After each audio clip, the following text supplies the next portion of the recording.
First of all, I think there's a big difference about American secularism or European secularism. I mean, American definition of secularism is not that they expect religion to die or to people to be personally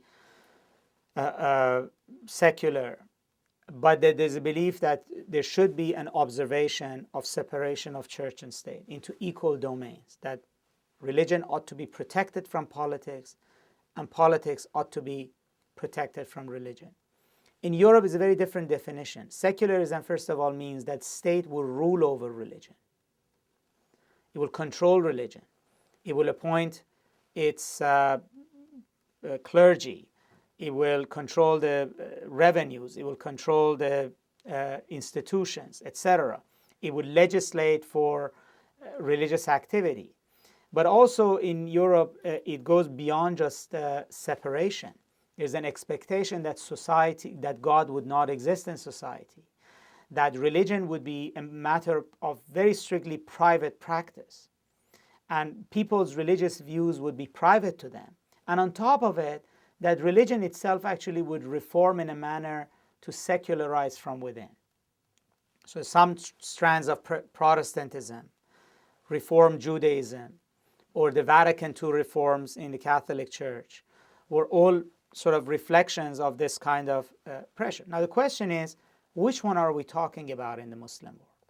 And I don't think the Americans are clear. It looks to Muslims that the Americans are not asking for a separation of church and state. They're asking Muslims to be more secular personally than Americans are.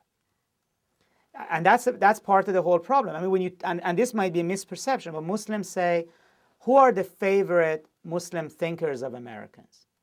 It's always somebody who's talking about reforming Islam, or nowadays somebody who's actually a Muslim who's anti-Muslim. Tends to be the most popular books. And also the perception that America actually wants to destroy Islam, quote unquote. It is more than destroying Islamic institutions or Islamic power. It also, there is a perception that what America really wants from Muslims is not to believe in Islam. That a good Muslim is one who doesn't believe in Islam. And this has to do with the perception that the West really believes that the problem is not just separation of institutions of church and state, but Islam as a religion is a problem.